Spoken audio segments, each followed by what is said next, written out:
¿Qué ocurre con el alma cuando un cuerpo es reducido a cenizas? ¿Puede un cristiano elegir la cremación sin comprometer su fe? Estas preguntas, inquietantes para muchos, revelan una verdad que la mayoría ha pasado por alto. Eclesiastés 12:7 declara: y el polvo vuelva a la tierra como era, y el espíritu vuelva a Dios que lo dio. Esta afirmación no solo describe el destino final del cuerpo humano, sino que también abre una puerta para entender el propósito divino detrás del trato con nuestros restos. Hoy exploraremos 4 verdades bíblicas impactantes sobre la cremación que muchos cristianos desconocen por completo. Demostraremos cómo la Biblia se relaciona con este tema, qué implicaciones espirituales podría tener y cómo discernir lo que agrada a Dios. ¿Estás listo para entender lo que Dios tiene reservado para ti, incluso después de la muerte? Desde el principio de la creación, Dios formó al hombre con sus propias manos. No habló al polvo, lo moldeó, no lo arrojó al mundo, lo sopló con su aliento. Génesis 2:7 nos dice: entonces Jehová Dios formó al hombre del polvo de la tierra y sopló en su nariz aliento de vida, y fue el hombre un ser viviente. Ese momento fue más que el origen del cuerpo humano. Fue la consagración del cuerpo como recipiente del Espíritu de Dios. Desde entonces, el cuerpo del ser humano no ha sido simplemente carne y hueso, sino una vasija sagrada diseñada para contener propósito, presencia y gloria. A lo largo de toda la Biblia, esta realidad permanece constante.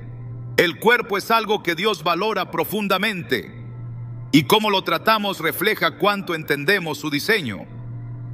En 1 Corintios 6, 19-20, el apóstol Pablo reafirma esta verdad con fuerza diciendo: ¿o ignoráis que vuestro cuerpo es templo del Espíritu Santo que está en vosotros, el cual tenéis de Dios, y que no sois vuestros, porque habéis sido comprados por precio? Glorificad pues a Dios en vuestro cuerpo y en vuestro espíritu, los cuales son de Dios. Esta declaración clara y directa cambia la perspectiva por completo. El cuerpo no es un objeto desechable ni una prisión temporal del alma, es un templo, es propiedad de Dios. Y si hemos sido comprados por precio, ese precio no fue oro ni plata, sino la sangre preciosa de Jesucristo. El cuerpo fue redimido, no solo el espíritu. Pero ¿qué significa realmente que el cuerpo sea un templo?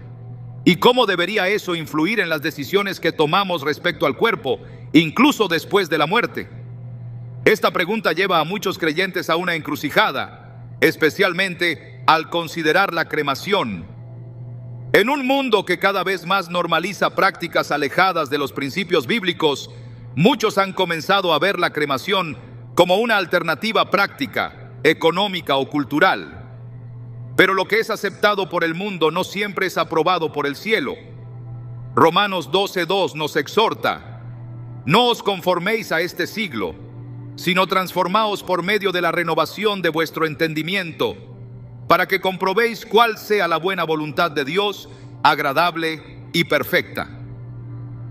El llamado aquí es claro: no tomar decisiones por presión del contexto, sino por revelación divina.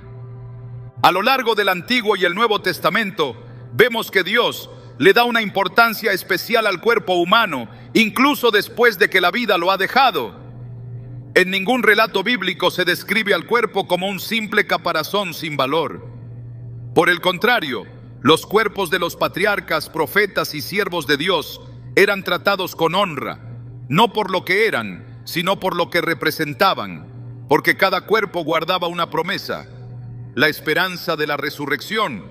Esta esperanza no es un símbolo poético ni una metáfora, es una doctrina firme del cristianismo. En Filipenses 3:21 se nos promete que Jesús transformará el cuerpo de la humillación nuestra para que sea semejante al cuerpo de la gloria suya. No dice que Dios nos dará cuerpos nuevos salidos de la nada. Dice que transformará este cuerpo. El mismo cuerpo que habitamos, el mismo que sufre, envejece y muere, será transformado y glorificado. Por eso, la iglesia primitiva tenía un profundo respeto por los cuerpos de los creyentes. Sabían que aunque estaban dormidos en el sepulcro, serían despertados por la voz del Señor en el día final. La resurrección no es solo una promesa futura, es una base presente para nuestra fe. Jesús, al resucitar, no fue un espíritu flotante, se apareció en cuerpo glorificado. En Lucas 24:39, Él mismo dijo a sus discípulos: mirad mis manos y mis pies, que yo mismo soy. Palpad y ved, porque un espíritu no tiene carne ni huesos, como veis que yo tengo. Su cuerpo, aunque transformado, era reconocible. Mantenía identidad. Estaba marcado por la historia de su sacrificio. Esto nos enseña que el cuerpo no es una prisión del alma, sino parte esencial de la redención. El apóstol Pablo, escribiendo a los Corintios, profundiza en esta verdad. En 1 Corintios 15:42-44 declara: así también es la resurrección de los muertos. Se siembra en corrupción, resucitará en incorrupción. Se siembra en deshonra, resucitará en gloria. Se siembra en debilidad, resucitará en poder. Se siembra cuerpo animal, resucitará cuerpo espiritual. Aquí Pablo compara el cuerpo con una semilla. Nadie desprecia una semilla por su forma, porque sabe que lleva vida dentro. Del mismo modo, cuando un creyente muere y es sepultado, ese cuerpo es sembrado con esperanza, sabiendo que Dios lo levantará en poder. Esta analogía no es casual, tiene un peso espiritual profundo. En el proceso de la sepultura hay honra, expectativa y fe. En cambio, cuando el cuerpo es reducido a cenizas, la imagen que se transmite es distinta. No es siembra, es consumo. No es espera de transformación, es eliminación. No se trata de juzgar ni condenar, sino de entender el lenguaje espiritual que nuestras acciones comunican. Dios se comunica a través de símbolos, de actos proféticos, de gestos que hablan más allá de las palabras. La sangre sobre el dintel, el aceite sobre la cabeza, el pan partido, el agua del bautismo. Cada elemento, cada acción tiene un mensaje espiritual. Y si la forma en que tratamos un cuerpo tras la muerte también comunica algo en el plano espiritual, y si ese acto es más que un trámite y se convierte en una declaración sobre lo que creemos de la resurrección, el rey David, cuando murió su hijo con Betsabé, se levantó del suelo, se lavó, se ungió y fue a la casa de Dios a adorar. Luego dijo una frase cargada de fe: yo iré a él, mas él no volverá a mí. Segundo Samuel 12:23. David sabía que la muerte no era el final, que la vida continuaba en otra dimensión y que un día se encontraría con su hijo. Esta convicción le dio consuelo y fuerza. La muerte no era una despedida eterna, era una pausa sagrada. Esa misma esperanza acompañó a los primeros cristianos. Muchos fueron perseguidos, apedreados, ejecutados, y aún así insistían en enterrar a sus muertos con honra. Las catacumbas de Roma, donde se hallan tumbas cristianas de los primeros siglos, son testimonio de la fe en la resurrección corporal. No los quemaban, no los descartaban, los guardaban como quien guarda una promesa que aún no se ha cumplido. Incluso el cuerpo de nuestro Señor Jesucristo fue tratado con cuidado tras su crucifixión.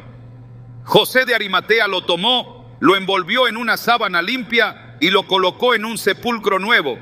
No había necesidad de hacerlo. Jesús había muerto, pero el respeto por su cuerpo hablaba del entendimiento profundo de su identidad y de la esperanza que aún ardía en sus corazones. No estaban simplemente cumpliendo un rito funerario, estaban sembrando al Salvador con la esperanza ardiente de que volvería a levantarse. Y lo hizo. La resurrección de Cristo es la garantía de la nuestra. 1 Tesalonicenses 4:14 dice: porque si creemos que Jesús murió y resucitó, así también traerá Dios con Jesús a los que durmieron en él. Esta afirmación liga nuestra resurrección futura con la de Cristo. Si Él resucitó en cuerpo, nosotros también lo haremos. Y si esa es nuestra esperanza, ¿no deberíamos tratar el cuerpo como algo que será redimido, en vez de descartarlo como si fuera basura? No se trata de imponer reglas ni de condenar decisiones pasadas. Se trata de elevar nuestra conciencia espiritual, de ver más allá de lo visible y entender los misterios que la Biblia nos revela. El cuerpo humano fue dignificado por Dios en la creación, habitado por el Espíritu en la redención y será glorificado en la resurrección. Esa línea no se corta con la muerte.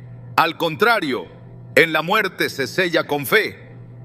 Por eso cuando pensamos en la cremación, debemos hacer más que preguntarnos si es legal o culturalmente aceptable. Debemos preguntarnos si es espiritualmente coherente con lo que creemos. La cultura puede cambiar. Las leyes pueden adaptarse. Pero la verdad de Dios permanece firme. Y su palabra nos invita a renovar nuestro entendimiento, a mirar con ojos del Espíritu y a actuar con reverencia y fe. Hebreos 11 nos presenta una galería de hombres y mujeres que vivieron por fe y murieron creyendo. Ellos no recibieron todo lo prometido, pero murieron saludándolo de lejos. Su fe era tan real que influía incluso en cómo enfrentaban la muerte. Abraham compró una sepultura para su esposa Sara, sabiendo que esa cueva sería más que un lugar de descanso. Era una señal de la tierra prometida, una afirmación de que Dios cumpliría todo lo que había dicho. Así también nosotros, cuando decidimos cómo será tratado nuestro cuerpo o el de nuestros seres queridos, estamos haciendo más que tomar una decisión práctica. Estamos haciendo una declaración de fe. Estamos diciendo: yo creo en la resurrección, yo creo en la redención total, yo creo que este cuerpo volverá a vivir. Y cuando esa verdad se ancla en el corazón, la muerte pierde su aguijón, porque sabemos que lo que se siembra en debilidad resucitará en gloria. Porque creemos que el que levantó a Jesús de entre los muertos también levantará nuestros cuerpos mortales por el poder de su Espíritu. Romanos 8:11. Porque entendemos que nuestro cuerpo, aún en su fragilidad, está marcado por un destino eterno. Esta es la primera verdad bíblica impactante sobre la cremación que muchos cristianos desconocen: que el cuerpo no es un resto sin valor, sino una semilla con promesa.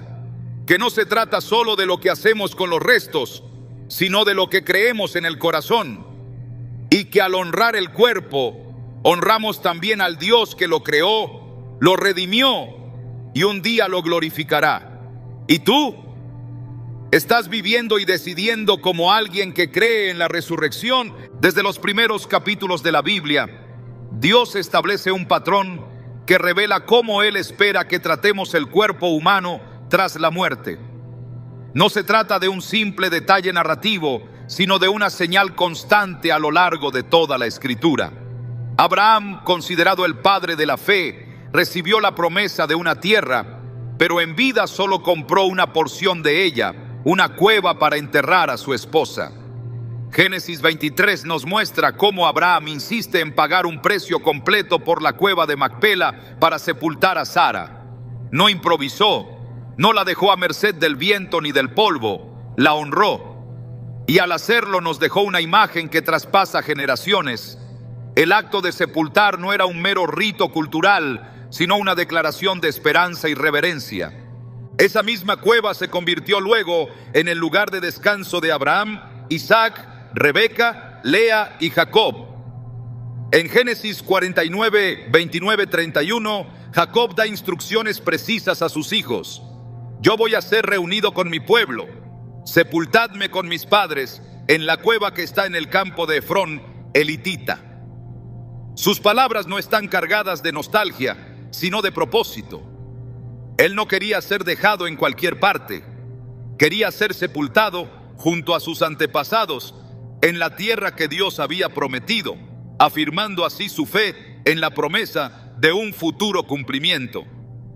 Esta insistencia en el lugar de entierro es significativa.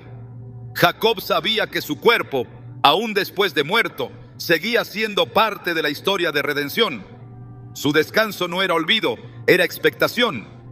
Cuando José, el hijo de Jacob, llegó a ser una figura clave en Egipto, tampoco perdió de vista esta visión. Antes de morir, en Génesis 50, 24, 25, hizo prometer a sus hermanos que cuando Dios los sacara de Egipto, llevarían sus huesos con ellos a la tierra prometida. Años más tarde, en Éxodo 13, 19, Moisés cumplió esta promesa, llevando los huesos de José durante el Éxodo. Esta imagen es poderosa. En medio de la liberación, en medio del juicio a Egipto, en medio de las plagas, el pueblo no olvidó los restos de un hombre justo. Los huesos de José fueron llevados con cuidado porque representaban fe, memoria y continuidad. Su cuerpo no fue dejado como algo sin valor, fue honrado como señal de que aunque muerto seguía esperando en Dios. Esta atención minuciosa al destino del cuerpo no fue una excepción entre los patriarcas. En toda la narrativa bíblica encontramos un patrón firme. Los siervos de Dios son sepultados con respeto. En Deuteronomio 34, 5, 6, cuando Moisés muere, el texto dice: y murió allí Moisés, siervo de Jehová, en la tierra de Moab, conforme al dicho de Jehová, y lo enterró en el valle, en la tierra de Moab, enfrente de Bet-peor, y ninguno conoce el lugar de su sepultura hasta hoy. Aunque el lugar exacto quedó oculto por razones divinas, el acto de sepultar fue llevado a cabo por Dios mismo. Este detalle revela algo conmovedor y profundo. El cuerpo de Moisés, aunque no entró a la tierra prometida, fue tratado con una honra directa del cielo. El Altísimo no lo dejó sin cubrir, no lo redujo a polvo instantáneo, no lo ignoró, lo enterró. Esa acción del propio Dios valida una verdad que se repite desde Génesis. El cuerpo del justo merece honra, incluso cuando el alma ya ha partido. El Nuevo Testamento continúa este mismo lenguaje. Cuando Juan el Bautista es decapitado por Herodes, sus discípulos toman el cuerpo y lo sepultan. Mateo 14, 12. No lo abandonan, no lo desprecian por haber sido mutilado, lo honran. Aunque el profeta había sido asesinado por la injusticia de los hombres, sus seguidores reconocieron que aún en la muerte, su cuerpo merecía ser tratado con dignidad. Esa dignidad no radicaba en la carne, sino en el mensaje que ese cuerpo representaba. Un mensajero fiel que preparó el camino del Señor. De igual manera, en Hechos 8:2, después del apedreamiento de Esteban, los hombres piadosos recogen su cuerpo y lo sepultan con gran llanto. No lo dejaron en el campo, no lo quemaron para evitar problemas con las autoridades. Lo recogieron y lo colocaron en tierra, llorando sobre él, mostrando que, aunque la vida había salido de su cuerpo, su testimonio seguía vivo y su cuerpo seguía siendo valioso ante Dios y los hombres. Este cuidado, aún en medio de persecución y peligro, evidencia una convicción profunda. El cuerpo forma parte de la historia del alma. No se descarta, se honra. La sepultura en la Biblia no es un acto de clausura, sino un acto de esperanza. No es el final del cuerpo, sino su espera. En Daniel 12:2, el profeta declara: y muchos de los que duermen en el polvo de la tierra serán despertados, unos para vida eterna y otros para vergüenza y confusión perpetua. La imagen de dormir en el polvo está ligada directamente a la sepultura, no a la incineración, no a la disolución. El cuerpo es visto como un durmiente, aguardando el momento en que será despertado. Este lenguaje no es simbólico, es profético, y nos lleva a considerar cuán profundamente la Escritura valora ese estado de reposo del cuerpo, esperando el día del Señor. El mismo Jesús, al morir, no fue dejado al abandono. José de Arimatea, un hombre rico y discípulo secreto de Jesús, pidió su cuerpo a Pilato, lo envolvió en una sábana limpia y lo colocó en un sepulcro nuevo. Mateo 27, 57, 60. El Hijo de Dios, aunque sabía que resucitaría al tercer día, fue tratado con la máxima reverencia en la muerte. Su cuerpo no fue quemado, no fue arrojado a una fosa común. Fue colocado en una tumba, con aceite, con especias, con cuidado. Esto no fue simplemente una costumbre judía, fue una acción con significado eterno, porque el cuerpo de Jesús, incluso en la muerte, era portador de gloria futura. Su entierro fue parte de la profecía, parte de la promesa y parte del testimonio. En 1 Corintios 15, 3, 4, Pablo incluye la sepultura de Jesús como un componente esencial del Evangelio. Cristo murió por nuestros pecados conforme a las Escrituras, y que fue sepultado y que resucitó al tercer día. No dice que simplemente murió y resucitó. Destaca la sepultura como una parte clave, porque la muerte de Jesús no fue un tránsito vacío, fue una entrega completa, incluyendo el cuerpo. Su cuerpo fue sembrado en honra y resucitó en gloria. Y ese patrón sigue vigente para todos los que creen en él. A lo largo de la historia bíblica, vemos cómo Dios no solo se ocupa del alma, sino también del cuerpo. En 2 Reyes 13:21, un cadáver es arrojado a la tumba del profeta Eliseo. Al tocar los huesos del profeta, el muerto resucita. Este pasaje, aunque extraordinario, revela una verdad subyacente. El cuerpo de un siervo de Dios no es un objeto muerto sin poder. Es portador de la unción, incluso después de la muerte. El cuerpo no se convierte en basura espiritual. Permanece en ciertos casos como testimonio viviente de la presencia de Dios. Incluso en Apocalipsis, al final de los tiempos, la visión incluye a los muertos resucitando.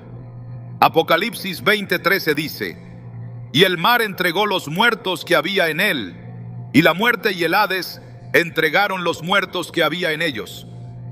Esta imagen anticipa un momento en el que cada cuerpo, sin importar su estado, será traído de vuelta. Pero la Escritura jamás alienta la destrucción voluntaria del cuerpo como una opción preferente.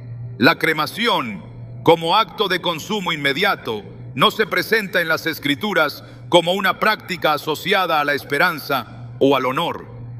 En cambio, la sepultura, una y otra vez, se asocia a fe, redención y propósito eterno. La importancia de este patrón no puede ser ignorada. No estamos simplemente observando prácticas antiguas, estamos reconociendo un diseño divino que atraviesa generaciones. Los hombres y mujeres de fe no veían el cuerpo como una prisión ni como un estorbo, lo veían como parte de su llamado, como algo que, aunque caduco, sería glorificado.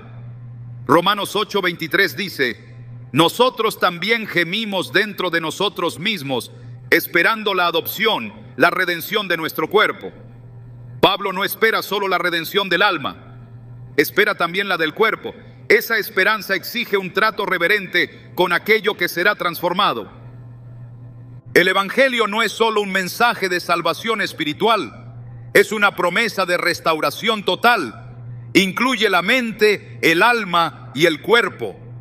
Dios no desecha lo que Él mismo creó, redimió y prometió glorificar.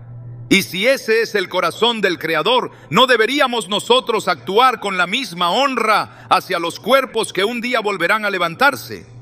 Este patrón de sepultura en la Biblia no puede ser visto como un simple detalle cultural. Es un reflejo de la fe que profesaban. Cada entierro de un justo era un acto profético, una siembra cargada de esperanza. La Escritura nos llama a reflexionar sobre lo que hacemos con nuestros cuerpos, incluso en la muerte, no porque el cuerpo sea más importante que el alma, sino porque Dios lo diseñó como parte integral de su propósito eterno. Por eso, esta segunda verdad bíblica impactante sobre la cremación es ineludible. Los ejemplos de sepultura en la Biblia no son accidentales, son intencionales. Cada cuerpo sepultado fue tratado como portador de una promesa. El trato digno no fue un capricho, fue una expresión de fe en la resurrección, en el cumplimiento de las promesas, en la integridad de la redención. El pueblo de Dios nunca trató los cuerpos de los suyos como restos sin valor. Lo hicieron como quien entiende que aún en la muerte hay un eco de eternidad. ¿Estamos nosotros viendo lo mismo? ¿O hemos olvidado que incluso la forma en que despedimos a los nuestros puede ser una proclamación de esperanza eterna? A lo largo de las Escrituras, el fuego ha representado tanto la presencia de Dios como su juicio. En el monte Sinaí, la manifestación de su gloria vino en forma de fuego, y en el tabernáculo, ese mismo fuego consumía las ofrendas como señal de aceptación divina. Sin embargo, también fue el fuego el que cayó del cielo sobre Sodoma y Gomorra como castigo por su pecado. La diferencia no estaba en el elemento, sino en el contexto. El fuego podía ser consagrador o podía ser destructor, y esa distinción es fundamental cuando se analiza el uso del fuego en las prácticas funerarias, especialmente en la cremación. En las culturas paganas del Antiguo Testamento, la cremación no era una práctica neutra. Estaba íntimamente relacionada con rituales idolátricos y sacrificios a dioses falsos.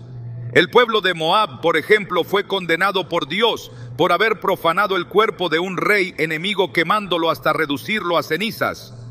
Amós 2:1 dice: así ha dicho Jehová, por 3 pecados de Moab, y por el 4 no revocaré su castigo, porque quemó los huesos del rey de Edom hasta calcinarlos. Este acto no fue visto como una acción simbólica o pragmática, sino como una profanación, una violación del respeto debido incluso a un enemigo muerto. El juicio de Dios sobre Moab fue severo, y ese juicio no se originó en el contexto militar o político, sino en la manera en que trataron el cuerpo de otro ser humano. El acto de quemar huesos hasta su calcinación fue registrado como una abominación, y aunque no se trataba de una práctica común entre el pueblo de Israel, las naciones vecinas usaban el fuego como medio para borrar el recuerdo, eliminar la dignidad o enviar ofrendas a los dioses. Este trasfondo cultural del uso del fuego en prácticas funerarias no puede ser ignorado. La Biblia está llena de contrastes intencionales entre los ritos de los pueblos paganos y las instrucciones dadas por Dios a su pueblo. El Señor no dejaba a su pueblo sin dirección. Cada acto, cada símbolo, cada instrucción tenía un propósito espiritual. Dios estableció para Israel un sistema de sacrificios en el que el fuego tenía una función santificadora. El altar ardía continuamente y allí se ofrecían animales como expiación por el pecado, pero ese fuego estaba regulado por instrucciones específicas. No era fuego cualquiera, era fuego santo. En Levítico 10, los hijos de Aarón, Nadab y Abiú, ofrecieron fuego extraño, no ordenado por Dios, y fueron consumidos por ese mismo fuego. El texto es claro: Dios no acepta cualquier uso del fuego, incluso cuando viene de manos consagradas. Su santidad exige obediencia. El fuego no podía ser manipulado ni adaptado a conveniencia humana. Si esto era cierto en el contexto del culto, ¿cuánto más debe ser considerado cuando se trata del cuerpo humano, obra maestra de la creación? A lo largo de la historia bíblica, los pueblos que no conocían a Dios utilizaron el fuego como herramienta de culto a deidades falsas, especialmente en prácticas horrendas como el sacrificio de niños. En 2 Reyes 23:10 se menciona el valle de Ben Hinnom, donde se hacían pasar hijos por el fuego como ofrenda a Moloc. Este lugar se convirtió en símbolo de juicio y maldición, hasta el punto de que Jesús usó su nombre, Gehenna, como figura del infierno. Este dato histórico no es menor. La asociación del fuego con idolatría y juicio, especialmente en el trato con cuerpos humanos, carga un peso espiritual que no puede ser trivializado por comodidad cultural o conveniencia económica. Cuando observamos el patrón bíblico, el fuego que consume cuerpos no aparece como acto honorable, sino como señal de juicio. En Josué 7, Acán y su familia fueron apedreados y luego quemados después de desobedecer a Dios.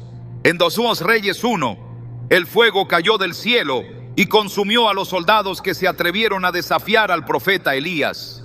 El fuego aquí no representa redención, sino castigo. Es símbolo de lo que es consumido por la ira divina.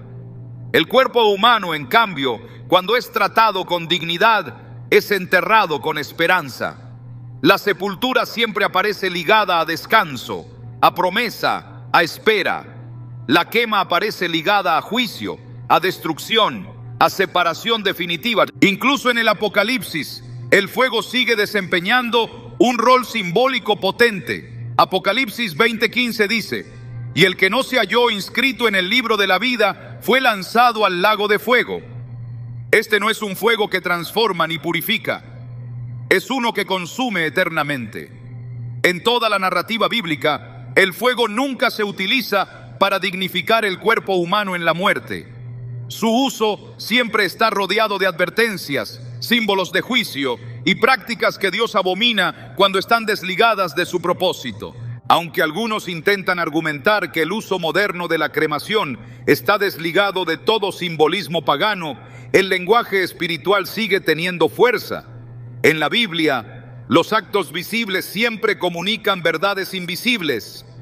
La cruz, el pan, el vino, el agua del bautismo, el aceite de la unción, todos son elementos físicos con implicaciones eternas. ¿Por qué pensar que el fuego que consume el cuerpo humano carece de mensaje? ¿Por qué asumir que no comunica nada cuando en toda la Escritura ha sido símbolo de juicio, separación o idolatría? No se trata de afirmar que cada persona que es cremada incurre automáticamente en pecado.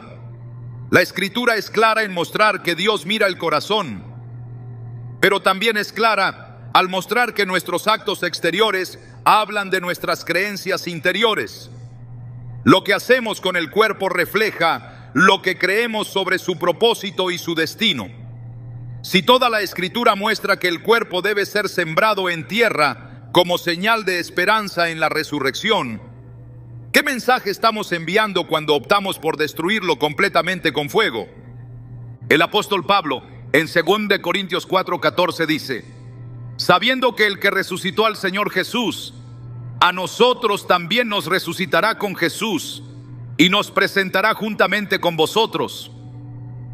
Esa presentación no es solo espiritual, es corporal. Toda la teología paulina está impregnada de la idea de que el cuerpo no es descartable, sino glorificable. Por eso él habla del cuerpo como tienda temporal que será transformada, no eliminada. Su lenguaje siempre lleva la expectativa de un cuerpo resucitado, y esa esperanza marcaba no solo su vida, sino también su visión sobre la muerte. El fuego, cuando es utilizado como símbolo de juicio, tiene una función legítima dentro del marco divino, pero nunca se presenta como acto de honra hacia el cuerpo. Cuando Elías fue arrebatado al cielo en un carro de fuego, ese fuego no lo consumió, lo transportó. Fue un acto sobrenatural, no un ritual humano. Ninguna otra figura bíblica fue llevada de esa manera. Y en todos los demás casos, los cuerpos fueron sepultados. Este patrón no puede ser descartado como anecdótico. Es una señal firme de cuál era el diseño de Dios en relación con el cuerpo. En el Antiguo Testamento, incluso cuando Dios ejercía juicio sobre ciudades enteras, el acto de consumir con fuego era reservado para el castigo. La destrucción de Sodoma y Gomorra con fuego y azufre del cielo en Génesis 19 fue un juicio divino por su corrupción, y esa imagen se convierte en referencia constante a lo largo de la Biblia como ejemplo de lo que significa apartarse del diseño de Dios. Judas 1:7 lo resume así: Sodoma y Gomorra sufrieron el castigo del fuego eterno. Una vez más, el fuego actúa como un agente de juicio, no como instrumento de honra. Dios, a través de las instrucciones dadas a su pueblo, mostró que la vida humana debía ser tratada con respeto absoluto, aún después de la muerte. En Números 19, los que tocaban un cadáver eran considerados impuros por 7 días. Este detalle indica que, aún sin vida, el cuerpo seguía teniendo una carga espiritual seria. No era un objeto sin importancia. El cuidado con el que se debía tratar, la purificación necesaria después de tocarlo, todo hablaba de una visión del cuerpo como algo que permanece bajo la sombra de lo sagrado. incluso cuando el alma ya ha partido. En Jeremías 31:40, Dios promete que incluso el valle donde se arrojaban los cuerpos será santificado. Dice: y todo el valle de los cuerpos muertos y de la ceniza será santo a Jehová. Esta profecía apunta a la restauración final, en la cual incluso los lugares más marcados por la muerte y el juicio serán redimidos. Sin embargo, el lenguaje aquí muestra el contraste entre los cuerpos que fueron quemados y esparcidos como ceniza y el deseo de Dios de redimir y restaurar lo que ha sido profanado. Cada vez que el fuego aparece como acto deliberado sobre un cuerpo humano en la Biblia, el contexto es negativo. La muerte por fuego era reservada para castigos extremos. En Levítico 20:14 y 21:9 se ordena que ciertas transgresiones sean castigadas con fuego. Incluso en el tiempo del profeta Jeremías, cuando algunos reyes practicaban la cremación como forma de honra, Dios condenó tales actos. Jeremías 34:5 muestra cómo el Señor permitió que un rey muriera en paz y que fuera quemado con perfumes, pero el contexto indica que esa costumbre era tomada de otras naciones y no tenía aprobación divina explícita. Cuando todo el peso simbólico del fuego se observa en su contexto bíblico, no puede tratarse como una decisión neutral. El uso del fuego sobre el cuerpo tiene implicaciones teológicas profundas. El lenguaje de la palabra de Dios está cargado de simbolismo que no debe ser tratado con ligereza.